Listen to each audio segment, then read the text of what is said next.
Welcome to part 5 of the homework machine. We're about not quite halfway through the story, or real close to it, and things are starting to get a little bit complicated. More people are using the homework machine now that Brenton has revealed its existence. Snick, Judy, and Kelsey are all now using it. And remember, Sam, this is a great example of being persuasive, like we've been talking about in writing recently. Persuaded even Judy to use the homework machine, saying that for all your hard work, you're still only the second smartest kid in class. And if you use the homework machine, think about how much more free time you'll have for other things. And so all 3 of the other members of the D Squad have started using it. Miss Rasmussen thinking, oh wow, look, these kids are really bonding. They're coming together as a group. This is wonderful. She didn't realize what was going on behind the scenes. And then at the end of part 4, we saw that Brenton has been once again been contacted by the mysterious R. Milner. Sam. So Brenton keeps asking me if I want to play chess with him. And I keep saying no because I know he'd beat the snot out of me and I don't like losing. But I did think the game was cool, and my dad said he'd teach me how to play. He wasn't an expert or anything, but he was pretty good. So Dad says, you want to play a game? And I say okay, and he says I could be white because white goes first and I'm a beginner. I didn't really know what to do, so for my opening move, I push the pawn in front of my right knight 2 squares forward. Dad moves the pawn in front of his king 2 squares forward. This didn't look so hard, so I move the pawn in front of my right bishop forward 1 square, and then Dad slides his queen diagonally all the way to the edge of the board, and he says, checkmate, game over. I say, what? He says, you heard me, checkmate. I ask him how he could checkmate me in just 2 moves, and he says, look at your king. So I look at my king, and he's right. My king can't go anywhere. He's stuck. 2 stinking moves, and my king was a dead man. The game was already over. Well, I say to myself, he's never going to do that to me again. Fun fact before we go on, a 2-move checkmate is the fastest way a game can end in a legitimate checkmate, and it can only be done if you're using the black pieces, moving second. Brenton. I never thought Belch was such a big deal the way the others did. I saw it as just a tool to make a job easier, like a hammer or a screwdriver. It never interested me very much. What does interest me? I'll tell you what interests me. When a whole bunch of people all start doing the same thing at the same time for no apparent reason. That interests me. It's psychology, I guess. I found it fascinating that all the boys would suddenly come to school wearing backward baseball caps, or that all the girls would start wearing ankle bracelets or ponytails. Why? Those things have to start somewhere, right? Somebody, somewhere, has to be the first one to do something. I thought it would be interesting to create a fad. So I designed a software program. It was fairly simple. It took the words, wear red socks to school on Thursday, and duplicated it, and inserted it randomly into documents. I guess technically you'd call it a virus because I sort of let it loose all over the internet, and people passed it around. I didn't tell anyone at school about it. I just did it for the fun of it. Kelsey. I was in a chat room one night, and somebody said something about wearing red socks to school. It sounded like a cool idea, and everybody said they'd do it, and we'd all tell our friends to do it too.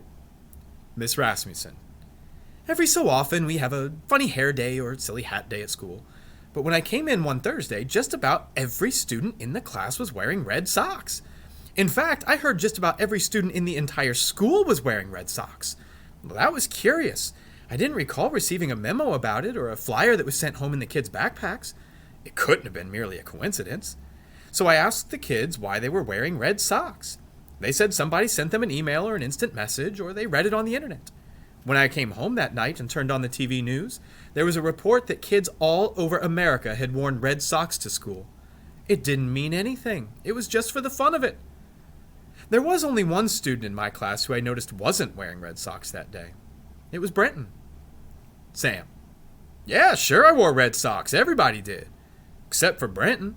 I figured of course he wouldn't. Brenton's out of it. He probably didn't even get the word. Judy.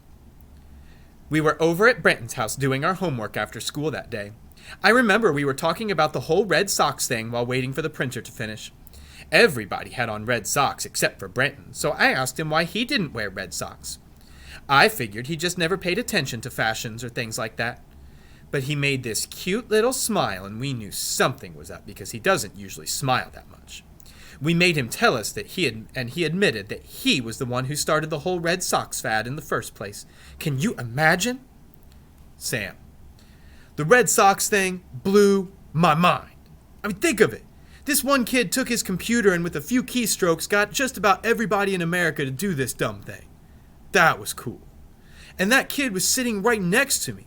Think of the power. He could make every kid in America hop backward and recite the Pledge of Allegiance if he wanted to. Kelsey. I remember the night of Red Sox Day. Everybody was online and chatting about how cool it was. I just couldn't resist. I told everybody I knew the guy who started the whole thing. I didn't mention Brenton's name or nothing. But right away, I got an IM from a guy asking me who pulled off Red Sox Day. I didn't tell him because I didn't think Brenton wanted everybody to know. The guy gave me his name and an email address in case I changed my mind. The name was Milner. Judy. One of the nicest things about Belch was that I had more time after school. I asked my mom if I could take a ballet class on Wednesdays, and she said sure, as long as I still had time to do my homework. Before we had Belch, I spent just about every day after school doing my homework. There was no time for anything else. Sam. Sometimes when I was sitting at home playing video games or watching TV or even just hanging out, I'd think about the other saps in my class who were stuck doing their homework right then. Suckers. This is the life. I felt like I won the lottery or something. Ronnie Teotwaki, another 5th grade student.